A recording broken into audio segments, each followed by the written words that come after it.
Então, pessoal, bom dia a todos. Vamos dar início aí à aula. E a gente está estudando os cânones de Dort, para quem veio aí pela primeira vez. Aí a gente está expondo o documento na íntegra e a gente hoje está no capítulo 2, no erro 4. É o capítulo 2, o erro 4.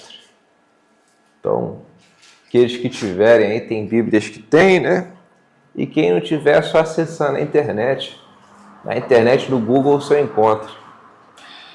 Tem o site da Monergismo, lá tem os cânones de Dort. Então, capítulo 2. A gente está no capítulo 2, na rejeição de erro a partir do 4. Então, a gente vai expondo e vocês podem fazer perguntas assim que elas surgirem. Então, a gente vai ler o erro 4 aqui, né, da sessão do capítulo 2. Eu vou pedir para a Marli fazer a leitura para a gente aí. A gente vai contextualizando. Então, rejeição número 4. A nova aliança da graça que Deus, o Pai, mediante a morte de Cristo, estabeleceu com o homem, não consiste em que estejamos justificados diante de Deus e salvos pela fé, se ela aceita o mérito de Cristo. Ela consiste no fato de que Deus revoga a exigência de perfeita obediência à lei e considera agora a própria fé e a obediência de fé, ainda que imperfeitas, a perfeita obediência à lei. Ele acha, em sua graça, que elas são dignas de recompensa da vida eterna. Só até aí, Marli. Então a gente viu aqui o seguinte. Os arminianos, olha o que eles negam, né? Eles negam que... Olha que coisa curiosa que eles negam. Eles negam que com a morte de Cristo,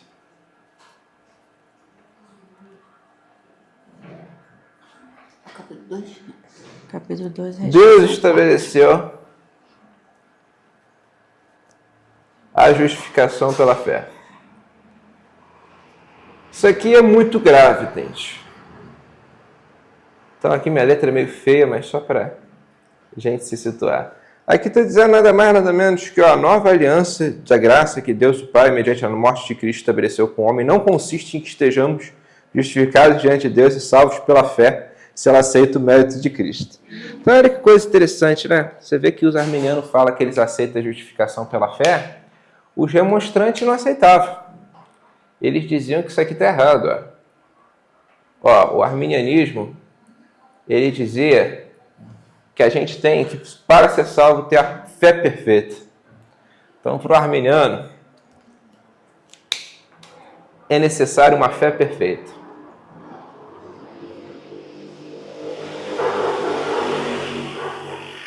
No que isso está errado, gente? Alguém sabe dizer? Principalmente os que já estão na aula há um tempinho, né? Qual que é o problema de você atrelar a salvação a uma fé perfeita? E aqui lembrando que é uma fé humana perfeita, alguém sabe? A gente não tem fé perfeita. A gente, se for por nós, a gente nem por perto de Deus, porque é Deus que chega. E é Deus que dá. Sim, é. A fé é um dom de Deus, aí que está o ponto, né? Mas o arminianismo, ele acreditava que você é salvo pela fé perfeita. Olha o que está escrito aqui abaixo. Ó. Ela consiste no fato de que Deus revogou a exigência de perfeita obediência à lei e agora considera a própria fé e a obediência da fé, ainda que imperfeitas, como a perfeita obediência à lei. Então, assim, ela... Não é que o arminianismo exige a fé perfeita, mas ele exige... Até me expressei mal. Ele exige uma fé que, embora imperfeita, é suficiente para salvar. Né? E essa fé, ela é correspondente à obediência perfeita. Obediência perfeita à lei. Então, para o arminiano, a fé é como se fosse a obediência perfeita à lei. Só que essa fé é uma fé que ela não é uma dádiva, não é um ato divino, como é o calvinismo, né? Ele entende que é uma fé que você empreende.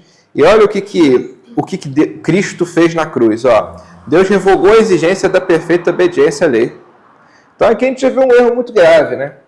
Porque o arminiano, ele abre precedente quando ele fala isso, que a salvação, antes de Cristo, era através da lei, né? Antes de Cristo, é através da lei.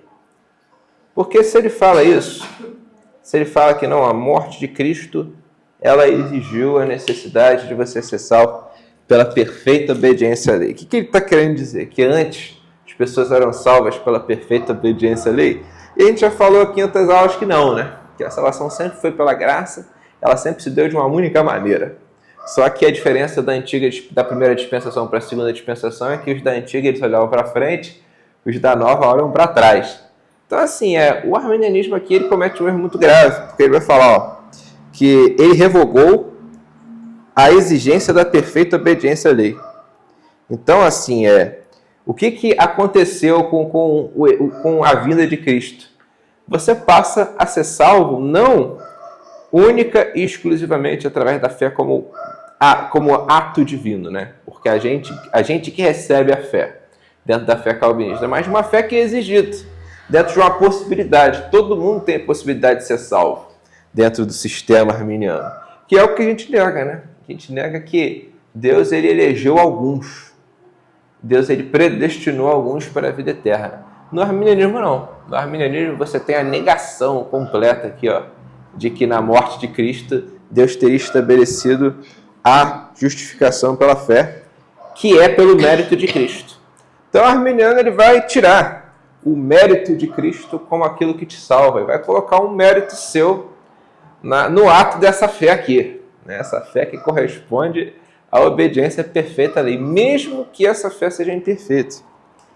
Eu tinha me confundido falando em perfeita, mas é imperfeita. Mesmo que essa fé seja imperfeita, o arminiano vai falar que é aqui que reside a salvação, ou seja, você tem um mérito humano. Isso aqui é uma coisa muito importante para a gente quebrar aqueles arminianos que falam o seguinte, a gente acredita na justificação pela fé, eles não acreditam em nada. Eles podem falar que eles acreditam, mas eles não acreditam não. Porque a justificação pela fé exige a fé dentro do que a gente fala, que a fé é um dom de Deus. É Deus que te dá a fé. Agora, se você acha que não, eu sou salvo na base de uma fé imperfeita, você não é salvo. Acabou. Ou essa fé é uma fé que ela é perfeita para termos salvíficos, porque é dada por Deus, mesmo que a gente, enquanto seres que lutam contra o pecado, não consigamos a perfeição dela de maneira plena, mas ela é suficiente para salvar, ou você é salvo por mérito. E o que o arminianismo fala é que a gente é salvo por mérito, no fim das contas. Eu achei interessante que versículo 4, no final, o que no final resume, né? Ele acha em sua graça que elas, né, a fé e a obediência de fé, né? Sim. Sejam dignas da recompensa da vida eterna. Sim, como se o homem achasse que ele merece essa recompensa por ele ter a fé e a obediência da fé. Ele tem obediência, então, ele é digno, né? Eu mereço o céu. Sim, exatamente, né? Ele vê... mérito humano. Ótimo, não é Cristo. Pela fé, recompensa da vida eterna. É como se Cristo tivesse dado uma colher de chá. Mas a gente ainda é salvo pelo mérito humano. A gente é salvo por essa fé e por essa obediência de fé, como a irmã falou. Essa obediência de fé é o que salva a gente. Então Cristo olha para esse aqui e fala, beleza, esses daqui são dignos.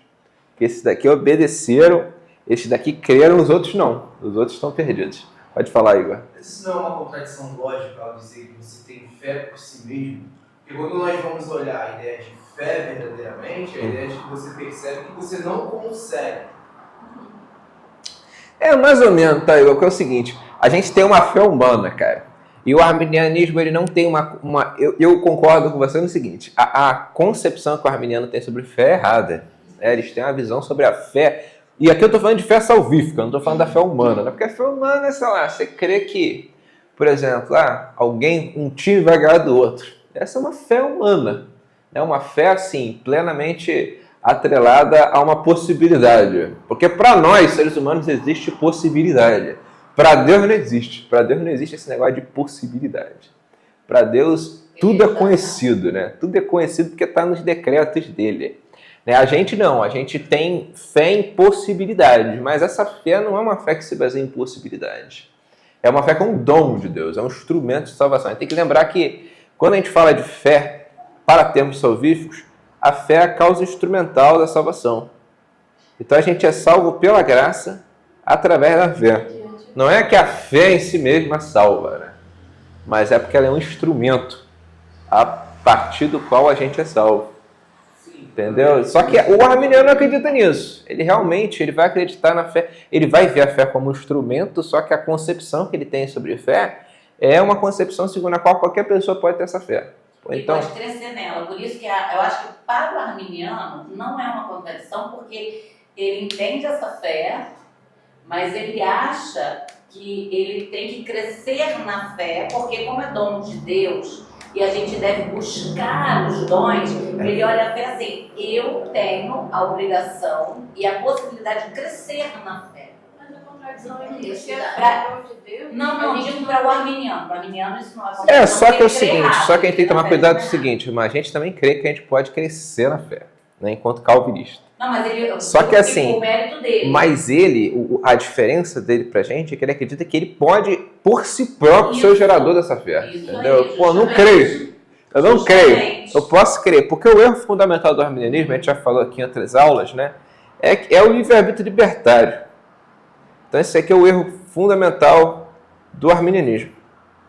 Porque se você crê no livre-arbítrio libertário, você entende o seguinte: você entende que o livre-arbítrio humano ele não é determinado. Então, assim, o calvinismo, eu já falei isso aqui outras vezes, né? A gente não gosta muito da palavra livre-arbítrio, né? Porque a gente lembra sempre dos arminianos. Mas o arminianismo, o calvinismo, muitas vezes usou a palavra livre-arbítrio, né? Então, a gente, enquanto calvinista, a gente pode falar do termo livre-arbítrio. Aí, assim, se você quer usar esse termo, sabe? Você não quer usar, eu uso porque... Assim como o John Owen falava, eu acho que é um termo útil e que a gente não tem que deixar os arminianos sequestrar isso da gente. Mas, assim, o que é livre-arbítrio? O livre-arbítrio é a concepção segundo a qual o homem ele tem uma vontade livre. Né? Ele consegue arbitrar sobre as coisas. Ele tem uma vontade... Então, assim, quando o homem está indo para o inferno, na concepção calvinista, ele está indo para o inferno deliberadamente. Ele não está indo... como um pau ou uma pedra. Não, ele tem livre-arbítrio. Só que esse livre-arbítrio, após a queda, na concepção calvinista, você tem um livre-arbítrio cativo. Após a queda, ele é cativo. Então, assim, a gente tem um livre-arbítrio servo ou escravo. A gente, uma vez que nasce no pecado, a gente tem o livre-arbítrio inclinado para o mal. A nossa natureza... ela, mediante a queda, ela é uma natureza inclinada ao mal. Então, assim, a gente acredita que o homem não pode acessar. Porque o grande erro do arminianismo e do pelagianismo, a gente tem falado muito aqui que o arminianismo é uma volta ao pelagianismo, é negar a depravação total. Se você pega o sistema teológico de Pelágio ele não era aquele cara do mal que queria acabar com tudo, né? Porque às vezes a gente bota Pelágio, né? Quem não está por dentro, gente, só contextualizando, Pelágio foi um cristão influente, né? Que ele viveu em meados do século IV e ele acreditava que a gente peca por imitação. A gente peca, tipo assim, Adão pecou lá no Éden. E o pecado de Adão foi uma coisa catastrófica. Mas a gente peca não porque aquele pecado de Adão foi transmitido a gente. Ou seja, você já nasce do pecado. Mas a gente peca por imitação. Então, o pecado para Pelágio é por imitação. Tipo, Adão pecou e você não pode pecar na semelhança de Adão. Já Agostinho, que é a base da reforma, ele vai acreditar naquilo que a gente chama hoje de depravação total.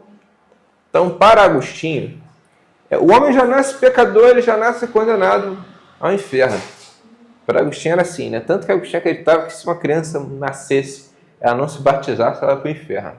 Não estou falando que está certa, mas é como os pais da igreja pensavam. Se você não se batizar, você está muito ferrado. Na igreja você tinha que se batizar, cara. Se não se batizasse, nossa, você está muito lascado. Mas por quê? Inclusive essa questão do batismo foi central, né? para essa querela entre Agostinho e Pelágio? Porque Pelágio batizava a criança, que naquela época não existia batista, né? Felizmente. Naquela época todo mundo batizava a criança, né? Não tinha essa palhaçada de credo a batismo. Mas assim, por que batizavam criança? Eles achavam que você estava tirando o pecado da criança. Batizava a criança, estava entrando no pacto da graça e sendo livre do pecado. Mas o que aconteceu? Pelágio batizava a criança. Então assim, você vê uma contradição. Por que você batiza a criança? Isso, inclusive, foi o maior argumento que os agostinianos tiveram contra Pelágio. Mas o ponto é o seguinte, a criança já nasce pecadora. Então ela já nasce com isso aqui, ó, a depravação total. E isso aqui é o que Pelágio negava. Quando tu nega a depravação total, você, por definição, acaba afirmando isso aqui, ó.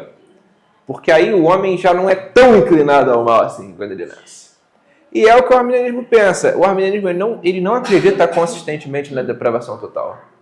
Então, assim, eu já vi uma vez, né, o Nicodemos, né, ele fazendo uma aula falando assim, os arminianos eles acreditam na depravação total. E tem muitos que falam que acreditam. Né? Você pega esses arminianos um pouco mais espertos, assim, né? Um pouco mais esperto, não muito mais, né? Porque senão eles não seriam arminiano, né? Que nem o Vailate vai falar que eles acreditam na depravação total, só que eles não acreditam. Porque se eles acreditassem na depravação total, eles acreditavam na predestinação, acreditavam na eleição incondicional. Porque assim, se você acredita na depravação total, todo o resto flui naturalmente. Porque o que é a depravação total? O homem é um ser tão inclinado ao mal que ele não pode ser salvo, ele não pode gerar uma fé. Aí está o erro do arminiano. Você não pode, tipo assim, não ter fé, aí eu ouvi, aí eu criei. Eu criei porque eu fui persuadido. Não. Se você for persuadido, Deus vai, é claro, usar dos meios, né? Que é a igreja, que é a pregação, que é tudo. Mas quem vai converter mesmo é o Espírito Santo. E a fé é dada por Deus. Agora, no arminianismo não. No arminianismo você desenvolve essa fé de alguma forma. Mas tudo está relacionado a isso. Então, o arminiano ele pode afirmar esse negócio, ó, um livre-arbítrio libertário, que a gente já falou outras vezes, né? Que é um absurdo você dizer que o livre-arbítrio do homem ele não é determinado por Deus. Porque o grande ponto da questão entre arminianismo e calvinismo é que para o arminianismo o livre-arbítrio é uma coisa autodeterminada. Então, assim, eu posso ser salvo ou não, de acordo com o meu livre-arbítrio. Para o calvinista não, isso é absurdo. Porque o que é assim, nós estamos numa condição tal que a gente não é livre para o bem ou para o mal, como era Adão antes da queda. A gente é livre somente para o mal. A Confissão de Fé de Westminster fala isso. O homem ele só é livre para o mal, ele só consegue fazer o mal. Ainda que ele faça boas obras, né? Se essas boas obras não são entendidas como mediante um dom de Deus, elas se tornam más obras. Então a gente vê aqui que o problema do arminianismo é muito grande, né? Ele realmente, se você for acreditar no arminianismo como um sistema teológico, ele é uma heresia, né? Ele é um retorno ao pelagianismo e a Igreja Católica Romana também, porque a Igreja Católica Romana ela pensa em algo parecido com o arminianismo. Algo que quer falar? Pode falar. E essa questão também do homem, ele poder dar o primeiro passo, né, do homem poder escolher ser salvo ou não, ela não envolve só aspectos teológicos, mas ela, obviamente, envolve outros aspectos da igreja também.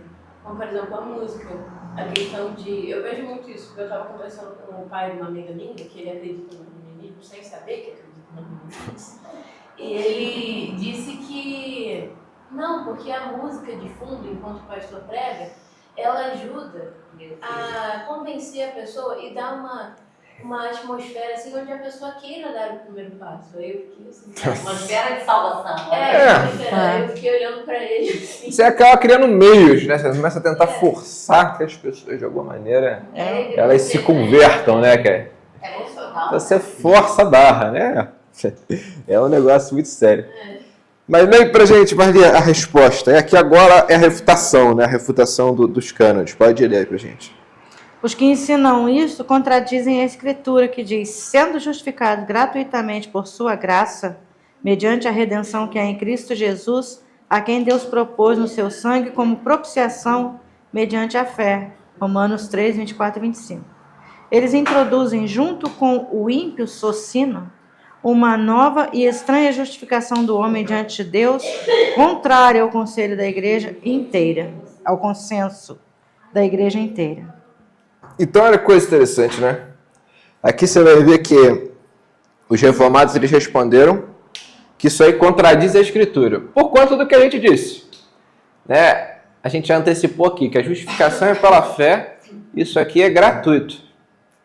Então não existe esse negócio de você tem que ter uma obediência de fé para ser salvo. É claro, a gente tem que ter obediência de fé para a santificação, né? Para crescer no conhecimento de Deus, mas não para ser salvo, porque a fé em si mesma, ela é um dom de Deus e é dado de maneira gratuita. Deus dá para uns e não dá para outros. Por que Deus dá para uns e não dá para outros? Não cabe a gente saber.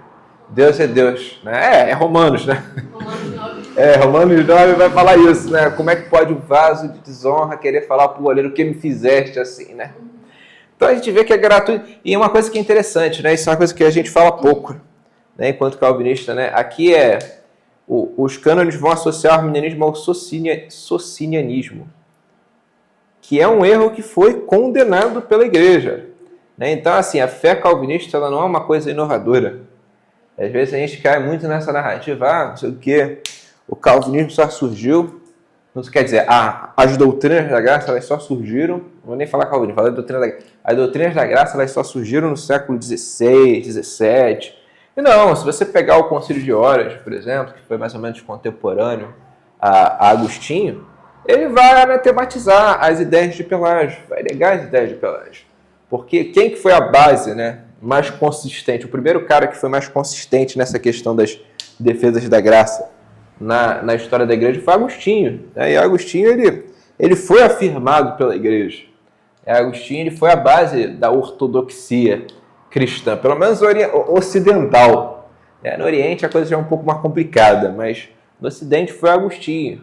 E você, a partir de Agostinho, tem a afirmação, né, de que o homem é depravado, de que o homem nasce no pecado.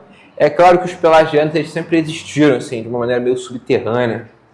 Às vezes até eles cresceram, né, dentro da igreja. Inclusive, quando a reforma aconteceu, você viu um pensamento pelagiano muito forte. Você vê isso, por exemplo, no debate entre Lutero e Erasmo de Roterdã. Erasmo de Roterdã era um cara que ele estava muito ligado com o Pelágio na concepção dele sobre a natureza humana.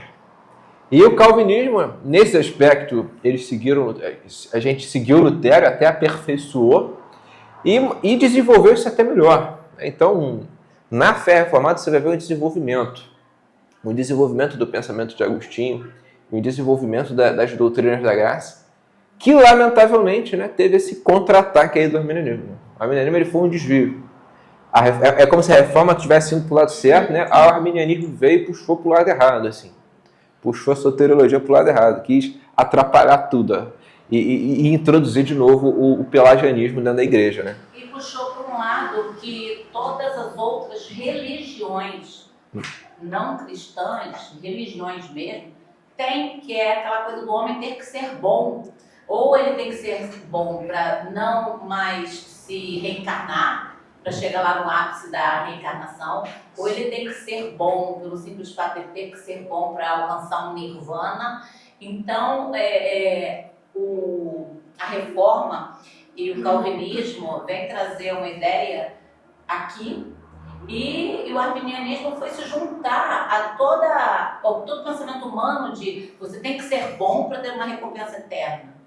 Entende? Então, eu vejo muito isso. Eu vim da Igreja Batista, né? Nós viemos da Igreja Batista, mas sempre isso ecoou muito forte no nosso coração. Né? A gente criticando ali o espírita que não vê Cristo como Salvador, mas que vê aquela coisa de ter que ser bom para alcançar menos reencarnação, para alcançar Deus. E aí a gente fica assim, mas está tão próximo, só que não... Né?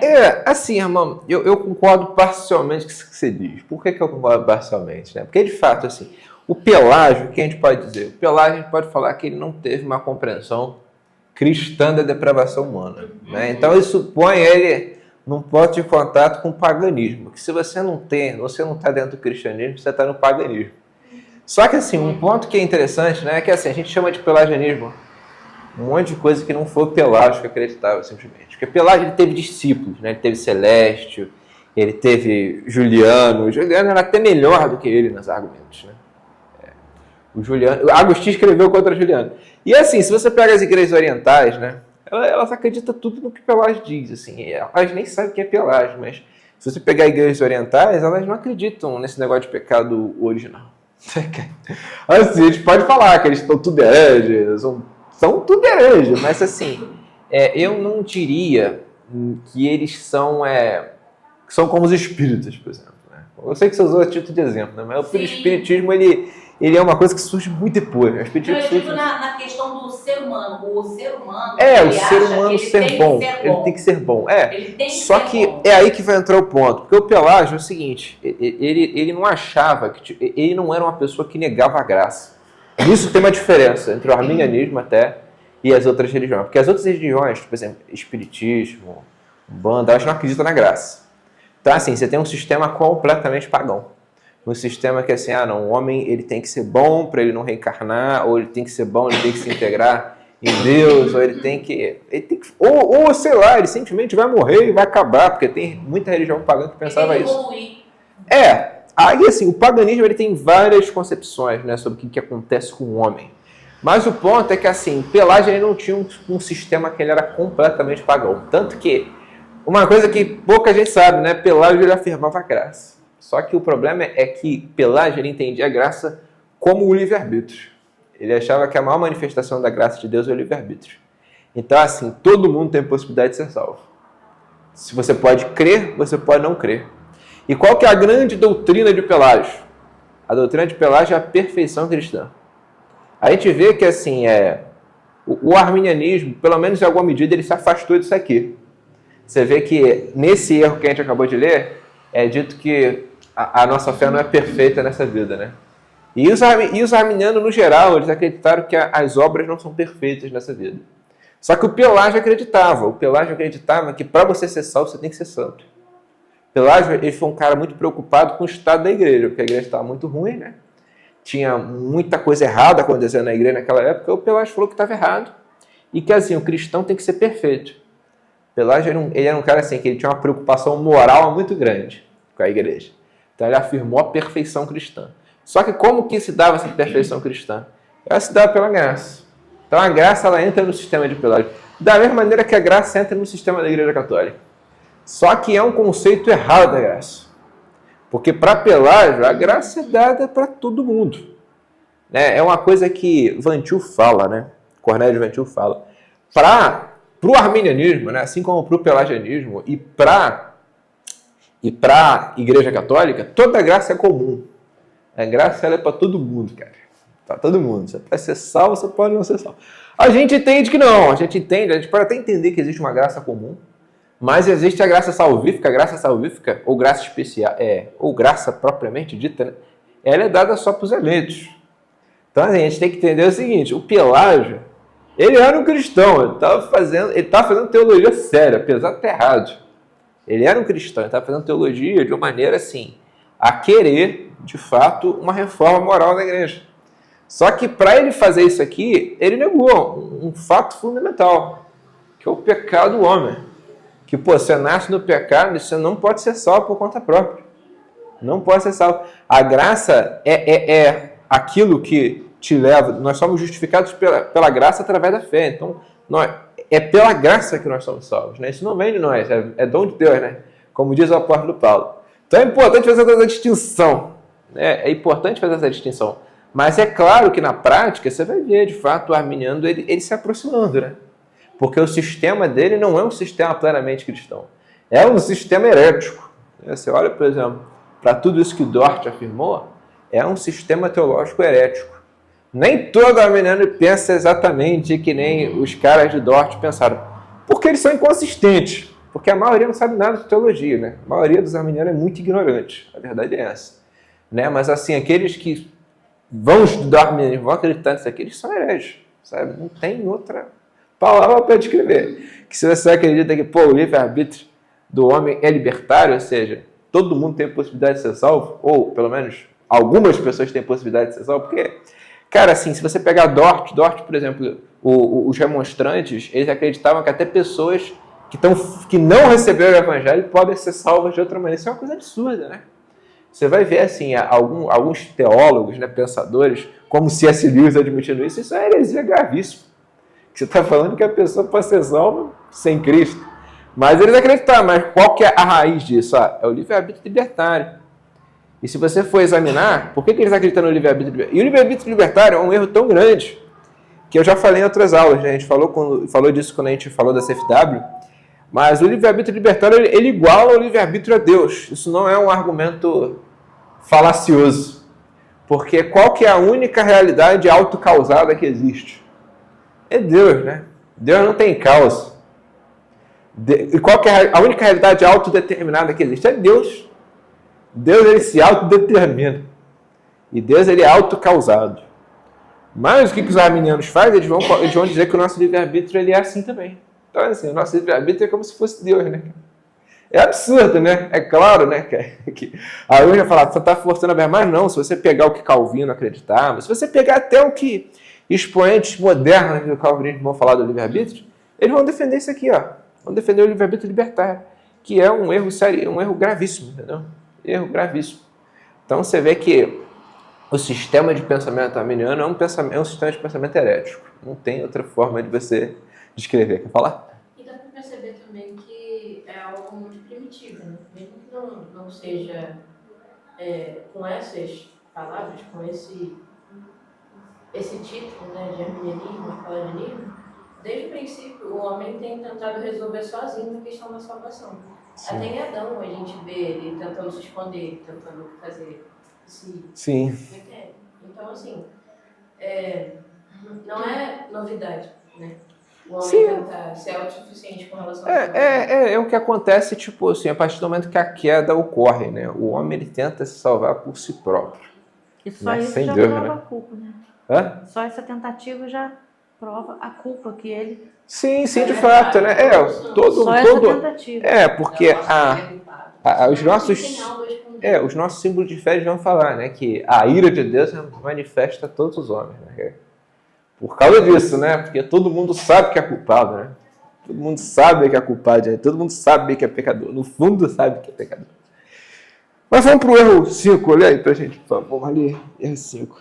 Todas as pessoas têm sido aceitas por Deus de tal maneira que estão reconciliadas com Ele e participam da aliança.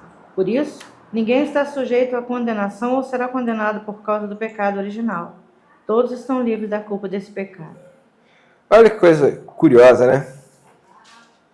O arminianismo vai dizer que o sacrifício de Cristo, ele se deu por todas as pessoas, né? Então, assim, ninguém é condenado pelo pecado original. É, assim, uma coisa terrível, né? Assim, a primeira pergunta assim, que você poderia fazer para o arminiano, né? Mediante isso aqui, mas então você quer dizer que as crianças elas não têm pecado? Eu estou falando da criança de berço, tá? Criança de colo. A criança de colo tem pecado? A tradição cristã entende que sim. Tanto que uma das razões pelas quais batizavam criança, né? Aqui o debate Agostinho e Pelagio era por conta disso, né? Se entendia que a criança nasceu com pecado. Mas a criança não cometeu nenhum pecado voluntário. Você não pode falar que um bebê ele cometeu um pecado. Ele não tem nem uma autoconsciência, uma consciência plenamente desenvolvida para isso. Mas, assim, se você olhar para os pelagianos, eles batizavam a criança, por exemplo. Então, por que você batiza a criança se a criança não tem pecado? E uma coisa curiosa, né, que há um tempo atrás eu estava ouvindo um corte de um vídeo do William Lane Craig, e o William Lane Craig está falando isso aí, falando, criança de colo não tem pecado, não. É absurdo isso aí, né, cara? Absurdo. Né, mas o que o arminianismo está dizendo, né? Ele está dizendo que ninguém é condenado por Deus pelo pecado original. Se você elimina o pecado original, por que eu estou fazendo toda essa digressão? As crianças não têm pecado. Porque, pelo menos até em um determinado momento da vida, você não cometeu nenhum pecado voluntário, no sentido de, você ter que assentir com ele meramente, ou você ter uma inclinação pecaminosa. É claro que as crianças, em algum momento, desenvolvem a inclinação pecaminosa, mas eu estou falando de recém-nascido. Então, isso aqui já é uma coisa muito equivocada, né? Porque se você tira o pecado original da jogada, você tira toda a importância, por exemplo, de batizar. E uma coisa interessante, né? Que as igrejas orientais, elas batizam crianças. Então, a contradição. Isso, inclusive, que eu estou falando, pode hoje não ser um argumento tão forte para a gente, porque a gente não valoriza tanto o pedobatismo, né? Eu acredito que a gente tem que valorizar mais o pedobatismo. Tem que começar a bater mais no batista. Porque esse negócio de pedobatismo é furada, gente. É furada. É um negócio, assim, crazy. É um negócio absurdo, entendeu?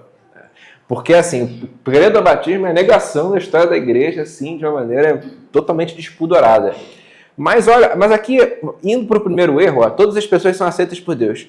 A gente já falou anteriormente que, de fato, a gente pode falar que Cristo ele morreu por toda a humanidade, de maneira suficiente. Mas ele não morreu por todos de maneira eficaz. De maneira eficaz, ele só morreu pelos eleitos. Então, assim, quando você pega a passagem tipo, porque Deus amou o mundo de tal maneira que deu seu Filho unigênito para que todo aquele que nele crê não pereça, que o Filho veio, não, que Cristo veio não para que salvasse o mundo, não para que condenasse o mundo, mas para que o mundo fosse salvo por ele, está falando que Cristo ele morreu de forma suficiente por todo mundo. Suficiente significa o quê? Não, o sacrifício de Cristo é suficiente para salvar qualquer pessoa. Só que ele não é eficaz sobre todas as pessoas. Por quê? Porque uns foram predestinados por Deus, outros não. Só que o arminiano vai falar o seguinte, ó, todas as pessoas são aceitas por Deus por conta do sacrifício de Cristo. Então, Cristo morreu e todo mundo é aceito por Deus. Todo mundo. Né? E ninguém é condenado pelo pecado original. Ou seja, o pecado original acabou. Ele caducou, entendeu? Fala aí. Duas coisas. Uma, quando é afirmado isso, que ninguém tem o pecado original, mas é como se você dissesse assim, eu tenho uma macieira. Enquanto ela está na semente, ela não é uma macieira ainda. Quando ela nascer, até que ela dê maçã, ela ainda não será uma macieira, antes dela dar maçã. Essa é uma ideia. E a Escritura mesmo vai nos dizer o quê? Que em pecado, no Salmo 51, verso 5, eu nasci na iniquidade, em pecado me concebeu. Sim, de fato. Então, já desde o início, a própria Escritura já prova esse ponto. Então, não faz nenhum sentido, é ilógico. Sim, de fato, exatamente. Né? Você nasce com a natureza decaída, esse é que é o ponto. Né? Como você nasce com a natureza decaída, você já é pecador. Sabe outra pessoa que tem problema sério com isso aqui, cara? Eu não sei se vocês... Eu tenho um canal no YouTube, eu estava numa controvérsia com o Iago Martins, né? Porque o Iago Martins ele começou a falar que ser gay por si só não é pecado. Ele falou o seguinte, você só ter atração por outro homem, né, cara, e tal, você só se imaginar com outro homem, isso aí não é pecado. Pecado, ele falou isso mesmo, sério. Aí ele falou que assim, só se você assentir. Não, a partir do momento que eu assinto, eu começo a alimentar aquilo, aí é pecado. Não, sim, ele acha que não, né? Mas com certeza é pecado. Aí eu falei, pô, beleza, Iago. Mas como é que pode um negócio assim? E é uma coisa curiosa, ele admite que o desejo homossexual ele vem do pecado. Aí é a mesma coisa que eu falou, como é que o negócio vem do pecado e não é pecado? É um negócio absurdo, entendeu? Pecado que não desenvolve pecado. Cara, é muito absurdo. E é tão absurdo que assim, eu fiz vários vídeos contra ele, se vocês quisessem, acho que tem 5 vídeos contra ele sobre esse negócio. Assim. A gente acabou até aprofundando mais, porque assim, essa questão do desejo homossexual esbarra em muitos outros pecados. Né? Que é o pecado no coração. Toda a tradição reformada é unânime. Né? Qualquer movimento da alma em direção ao mal já é pecado em si mesmo. É claro que é diferente do que se diz muitas vezes, né? No meio reformado, nem todo pecado é igual. Tem pecado que é pior que outros. Né? A fé reformada admitiu isso. Tem pecado pior e pecado assim, que é menos danoso. Não é que não é ruim, mas é menos danoso. E assim, a ideia dos puritanos, por exemplo, né, dos reformados, era eliminar o pecado na raiz. Então, vamos supor, a pessoa luta contra o homossexualismo, ela tem que eliminar aquela inclinação na raiz. Não é tipo, cara, eu posso viver sendo um crente gay, né, cara? Posso viver sendo inclinação homossexual, mas, cara, o Iago Martins falou no último vídeo dele, né? Ele falou assim, quando eu recebo um gay na minha igreja, eu falo, cara, você tem que aceitar Jesus, mas não conte que você vai deixar de ser gay. Coisa absurda. Ele falou, pode ser que Deus faça extraordinariamente milagre, mas pode ser que não. A mentalidade do cara, né? A mentalidade doentia, né? Completamente herética, né? E está próximo do pelagianismo, está próximo do arminianismo, está próximo da Igreja Católica. Porque a Igreja Católica, ela vai dizer exatamente isso no seu catecismo. A Igreja Católica, ela entende que você ter a concupiscência, esse desejo pecaminoso, também pode ser chamado de concupiscência, não é pecado em si mesmo. Mas só se você consentir. A ideia do Iago é exatamente a da Igreja Católica. E se você olhar para o arminianismo, ele também tem um ponto de contato imenso com a Igreja Católica, nessa perspectiva sobre o pecado. É porque no final essa concupiscência que o ser humano tem, então ele vai ter que, por mérito próprio, vencer, e não por... Só que assim, tem essa questão dele vencer por mérito próprio. Né? Alguns vão acreditar que sim, que você tem que vencer. Por exemplo, os pelagianos acreditavam que você tem que vencer. Mas tem uns que acreditam que não. A visão do Iago, eu acho que ela é pior nesse aspecto. Eu também estou entendendo isso. Porque ele acha que eu tô quem pensando quer. em matar o meu irmão. Meu irmão está aqui, eu tô Ok. com ele. Então eu tô aqui. Um dia, antes de chegar na igreja, ele vai chegar mais cedo. Isso não é pecado. Então eu vou estar ali na encolha. Claro. E vou dar um tiro nele, vou sair correndo, porque eu tenho uma arma em casa. E aí eu tô pensando, eu tô fazendo isso aqui no culto, olhando pra ele, sabendo, já sei onde ele mora, já tudo. Mas aí eu não faço nunca, eu não tenho coragem de Mas você tem a inclinação para isso. Você já está em pecado. Mas não faz sentido essa ideia dele, porque o nosso Senhor Jesus fala assim, em verdade vos digo, se você desejar em seu coração... Mas assim, ô Igor, essa passagem, ele responde essa passagem é o seguinte, essa passagem não é uma passagem que eu acho que ele vai usar essa passagem para não condenar ele. Por quê? Porque quando Cristo usa essa passagem, ele usa um verbo no grego que é epitimel, que é você ser atraído assim, de maneira muito profunda por algo. Então assim, ele vai falar o seguinte, não, você tem uma atração pelo sexo oposto, por si só não é pecado. E a fé reformada entende que já é. Tá? Você se atrai sexualmente a uma mulher que não é sua, isso é pecado. Entendeu? A gente entende que é pecado. Só porque o Iago, ele vai se apoiar no grego, ele vai falar, não, Cristo está falando de você ser atraído de uma maneira muito violenta por algo. Tem um nível. Tem um nível. Tem um nível. Pode ser muito Vai falar assim, eu sou Davi, vê se há em mim. Não, esse sim. Não. Ô Igor, tem outras passagens assim que acabam com ele, cara. Por exemplo, muita passagem que acaba com ele. Por exemplo, o salmista quando fala para expurgar dos pecados que são ocultos, né? Ele está falando o quê? Que existem pecados no coração que você nem conhece. Que secam até os ossos. Que secam até o que exatamente. A fé reformada ela entende, né? À luz da Bíblia, que o pecado, quando ele não é confessado, ele adoece, né? Ele cria mal, né, cara? E é o que acontece. Que ela disse da gente tentar resolver as concupiscências através do homem. Assim, é horrível também, mas é menos pior do que você não precisa resolver as concupiscências. Mas o seguinte, essa questão de resolver as concupiscências é uma coisa que realmente a gente tem que lutar. Sim, exatamente. Sabe por quê? Porque assim, é uma coisa que entra na santificação. Sim. Na santificação, realmente, você tem que lutar contra isso com o auxílio do Espírito Santo. Não, aqui dá a impressão que é só você. Já que você tem a inclinação homossexual, então, só que a gente não pode confundir as coisas. A gente não pode confundir justificação com santificação. Justificação é um ato puramente divino. É Deus e acabou. Agora, a santificação não. A santificação você participa do processo. Aí você tem que lutar mesmo contra a concupiscência. Isso aí. Você tem que lutar mesmo. É isso que a irmã está falando. Você tem que lutar. Mas a ideia que o Iago Martins, por exemplo, trouxe é pior que isso. Porque ele vai falar que ok tu ter isso, cara. Não ok fez. tu ter inclinação. Não fez, tá tudo ok. Não fez, tá tudo ok. Porque, pô, tu convive com isso, tu normaliza isso. Ok, pô, não dá, cara. Entendeu? Então, assim, a gente tem que lutar contra isso. Mas aqui o ponto, ó, só pra gente retomar aqui, o ponto dos remonstrantes, foi que eles falaram o seguinte, não, cara, todas as pessoas são aceitas de Deus e ninguém é condenado pelo pecado original. Então, o pecado original não condena ninguém porque Cristo morreu pela humanidade inteira. Que já é um erro gravíssimo. Mas vamos ler a refutação, ó.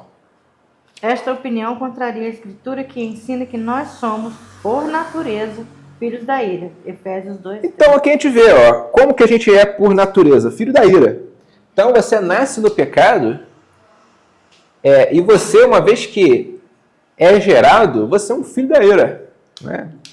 Então nós somos filhos da ira.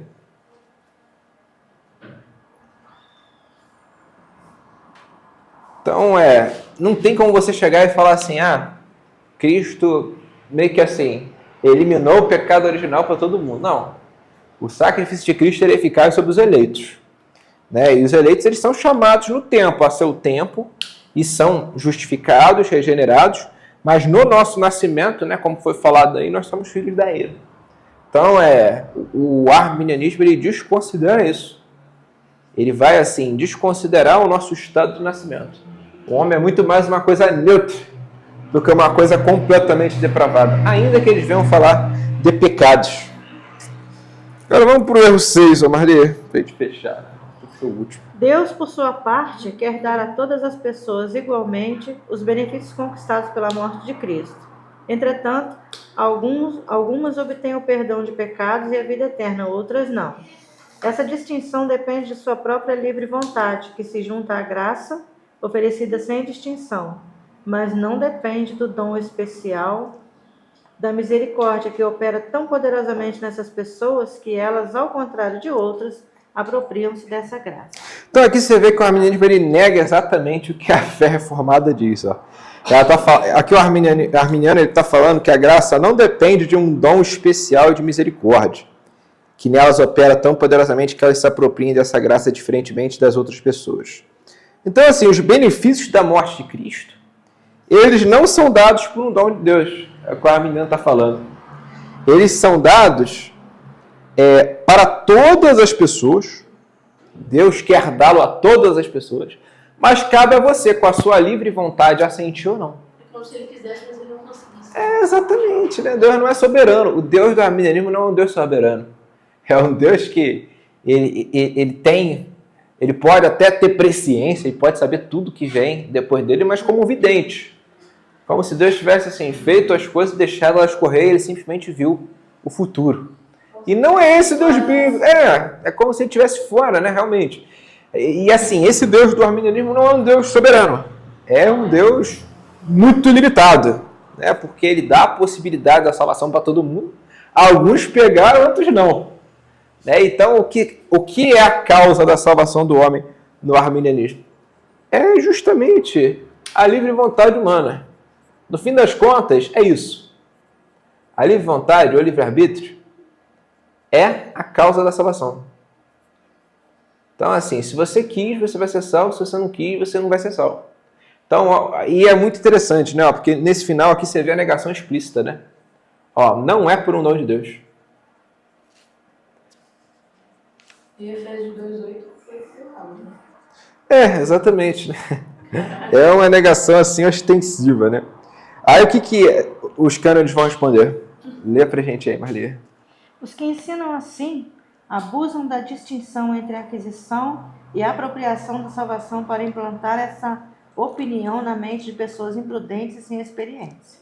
Enquanto eles simulam apresentar essa distinção da maneira correta, procuram induzir na mente do povo o perigoso veneno dos erros pelagianos. Então aqui o que os cânones vão dizer? Que o arminianismo, o que ele faz? O arminianismo, ele cria uma distinção arbitrária, né?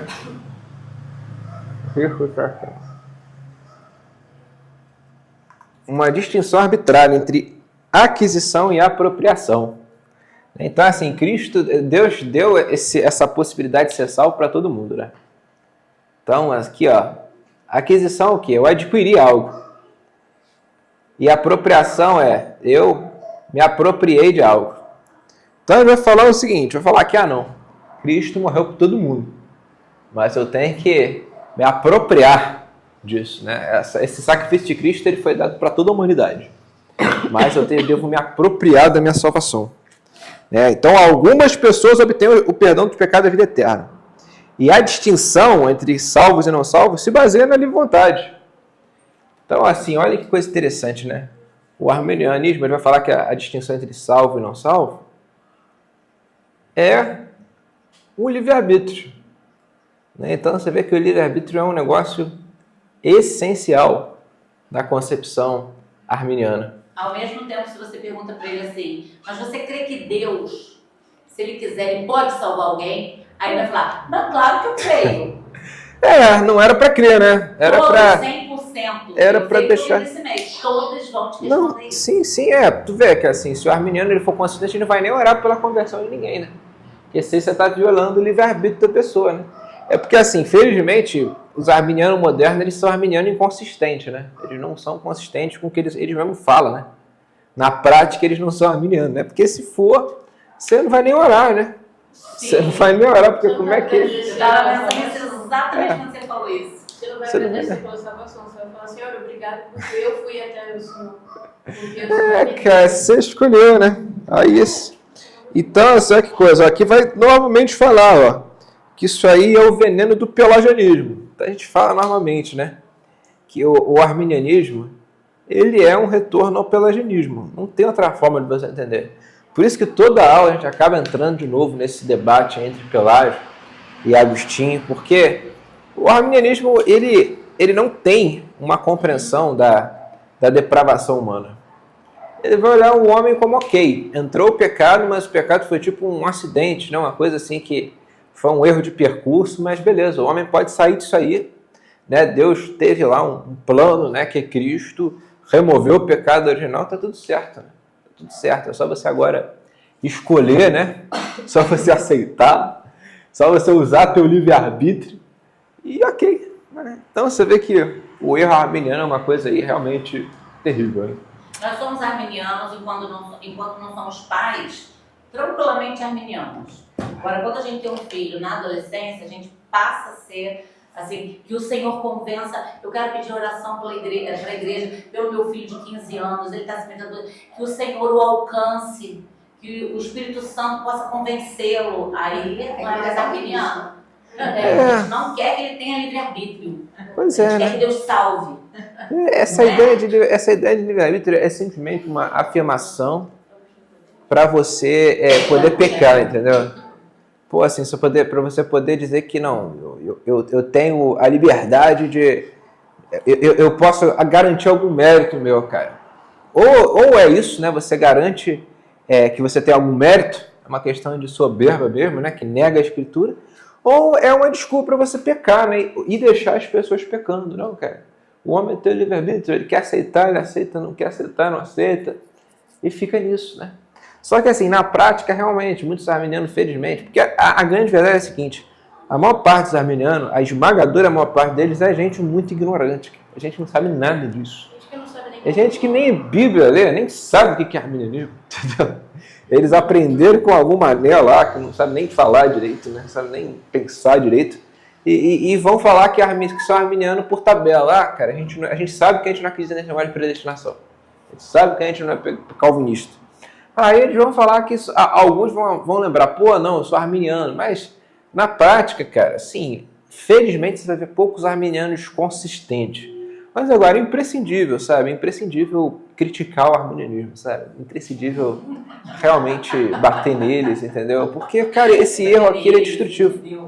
Ele é destrutivo.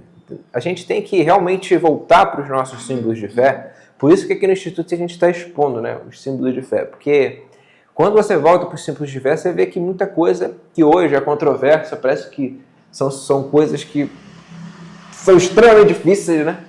Já foram respondidas e muito bem respondidas. Se você ler os símbolos de fé e entender, você já sabe mais teologia que a maioria dos teólogos do Brasil. Assim, não é exagero, né? O que tem nos símbolos de fé é suficiente assim, para sanar quase todas as dúvidas que você pode vir a ter. Né? Eu vou falar, essa questão de arminianismo e calvinismo, todas as dúvidas que você pode ter, elas são solucionadas assim quando você lê os símbolos de fé. O maior debate que eu já tive sobre isso foi na escola, quando eu estava estudando no terceiro ano já. E todo mundo, quando eu falei que eu não acreditava no livre-arbítrio libertário, não usei essas palavras, né, mas eu quero verificar, eles todos se voltaram contra mim e o meu professor de sociologia, que era cristão, eu digo cristão assim, entre aspas, né, Sim. falar, né? Ele chegou e falou assim, não, porque você está negando João 3,17. Falei, o senhor sabe o que é depravação total? Ele, não. Eu falei, de que igreja o senhor é? Ele, eu sou desigrejado, eu não gosto de igreja. Eu falei, tá bom, não vale a pena. Entendeu? Porque ele não lia a Bíblia, claramente. Ele não estudava teologia e tentou subir para essa nova. Mas hoje em dia as pessoas vão atrelar muito a salvação a isso, né? Aquele que crê. Né? No sentido de, Eu perguntei pra ele se ele era menino, ele falou, não sei o que é isso. Nem sabe, né? Pelo amor de Deus. Nem sabe o que é. Ser cristão. Vai pro Oriente Médio e fala assim, eu sou cristão. Calma aí, não é realmente, né? Realmente hoje. Eu não sei se eu quero ser isso não, cara. Até o próprio Igor falou na última aula com o Eugênio, que não adianta a gente não é jogar pérolas aos copos, mas assim, a gente pegar e tentar trazer uma verdade que ninguém quer ouvir. Não adianta a gente forçar alguém a tentar entender uma verdade que ele não está aberto a ouvir, assim, que ele não quer entender. O coração não está pronto, a terra não é boa. Até porque não é a gente que convence, né? O que a gente tem que falar, tem que anunciar o evangelho, que todo homem é pecador, né? Porque isso todo mundo sabe, no fundo, né? Quando você fala que é necessário arrependimento, a pessoa sabe que ela é pecadora, né? Às vezes ela pode resistir, pode inventar desculpa, falar, não é bem assim, né? E tal, pode tentar usar a Bíblia distorcida para escapar da verdade, mas assim, a verdade é manifesta, né? Pegar um versículo fora de contexto, tentar fundamentar, igual o Iago, né? Tentando usar Tiago, né? Para falar que... É bibliomacia, né? Você vai falar com a pessoa não consegue dialogar, ela só fala texto isolado da escritura. Mas cara. Tenta dialogar, ela fala um texto isolado, não consegue falar com a pessoa. Parece que ela está só tirando o texto pra falar. Isso aí. Caixinha de promessa. Então, galera, tem que acabar, né? Porque já deu a hora, né? Já 10h15, já.